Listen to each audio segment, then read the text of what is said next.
అనగనగా బంగారపురం అనే ఊరు. ఆ ఊరికి ఆ పేరు ఎలా వచ్చిందంటే, రాజుల కాలంలో అక్కడ చుట్టుపక్కల బంగారాన్ని తవ్వి తీసేవారని పేరు. అందుకే ఆ ఊరికి బంగారపురం అని పేరొచ్చుంటది. రాజుల కాలం తర్వాత బ్రిటిష్‌ల కాలం వచ్చుంటది.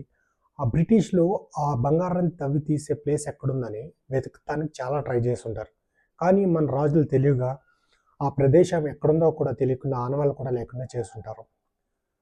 స్వాతంత్రం వచ్చిన తర్వాత కూడా బ్రిటిష్ వాళ్ళు ఎండలు తక్కువగా ఉన్న కొన్ని రోజులు టూరిస్టులుగా వచ్చి ఆ ప్రదేశాన్ని వెతికే ప్రయత్నాలు చేస్తూనే ఉంటారు. కానీ ఇప్పటికీ ఆ ప్రదేశం ఎక్కడుందో ఎగ్జాక్ట్‌గా తెలుసుకోలేకపోతారు.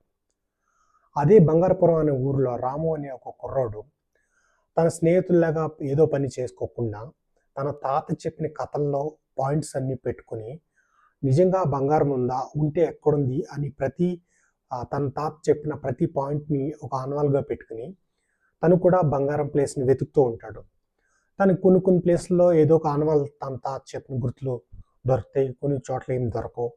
కానీ వెతుకుతూనే తను కూడా ఆ ప్లేస్‌లన్నీ మార్క్ చేసుకుంటూ వెతుకుతూనే ఉంటాడు. ప్రతిసారి వచ్చినట్టే బ్రిటిష్ వాళ్ళు ఈసారి కూడా వస్తారు.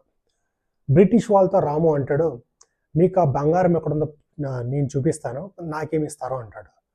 వాళ్ళందరూ షాక్ అయిపోయి, "మేము బంగారం వెతకడానికి వచ్చాము. మీకెవరు చెప్పారంటే" మా తాత చెప్పారు. మీరెందుకొస్తున్నారో కూడా తెలుసు. ఈ ముసుగులో గుద్దులాట నా దగ్గర కాదు. సో, మీకు కావాల్సిన బంగారం అదెక్కడుందో నేను చెప్తాను. కానీ దాంట్లో నాకెంత వాటిస్తారో చెప్తేనే కరెక్ట్‌గా హెల్ప్ చేస్తాను మీకు ఆ ప్లేస్‌ని వెతకడానికి అని చెప్తాడు. సరే మా అందరితో పాటు నీకు కూడా ఒక షేర్ ఇస్తామంటారు.